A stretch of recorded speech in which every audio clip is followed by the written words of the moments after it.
3 more members of the Invictus Games community have been lost. The Invictus Games Foundation said on Friday that 3 further members of its community have been killed in Vladimir Putin's war in Ukraine. Prince Harry founded the Invictus Games to aid the rehabilitation of injured or sick military personnel and veterans from across the globe, by giving them the challenge of competing in sporting events similar to the Paralympics.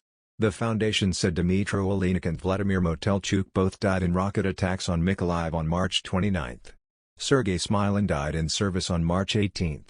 It comes after the foundation announced that former trialist Serhii Karaivan died fighting on March 13.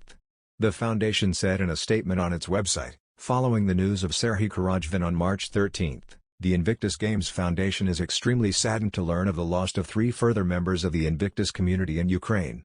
Our thoughts are with their families, teammates and the wider community. All were Warrior Games trialists and competitors, and whilst they were not preparing for the Invictus Games The Hague 2020, they were all extremely active in the international Invictus community on the We Are Invictus platform, competing in events over the past year including the virtual London Marathon, and online rowing championships. We encourage our community to continue to look out for one another online, as sad news continues to emerge, as many will have had the opportunity to compete alongside Team Ukraine virtually or in previous Invictus Games. The foundation previously said it was aware of many Ukrainian Invictus competitors, injured in a conflict with Russia which began in 2014, and staff and team management signing up to serve again. When the death of Mr. Karaivan was confirmed last month, Oksana Horbach, manager for the Ukrainian Invictus Games team, said, "It was tough to learn about Serhii's death as the fighting continues. When we win, we will celebrate his life, talk about him, and his sense of humor, professionalism, patriotism and sports endeavors.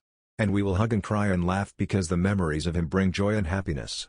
Please do not think of him as a martyr, he would not like it. Think of him as a celebrated Invictus Games community member, hero and defender of Ukrainian people." The Duke of Sussex was inspired to launch the Invictus Games following a trip to the Warrior Games in Colorado in 2013 where he saw firsthand how sport helped inspire recovery and support rehabilitation of wounded troops. The inaugural competition took place in London in 2014 with 300 competitors from 13 countries taking part. Since then, Invictus Games have been staged in Orlando in 2016, Toronto in 2017 and Sydney in 2018. Prince Harry is gearing up for the Invictus Games.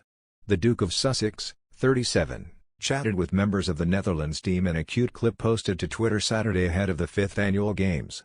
Harry, who was joined by Jelle van der Steen, Wouter Bakker, Fenne Guijs, and Elina Zoet, practiced his Dutch with the athletes to get ready to host this year's Invictus Games in their home country. In the video, Harry asks the athletes to help him brush up on his Dutch. While appearing on a video chat with the Netherlands team members, he tells them, "One more time guys, please.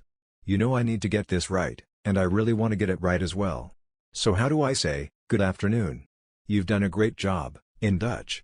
As they all speak over each other to try and teach him the phrase, Harry looks confused and pauses, then gives it his best try, impressing the athletes.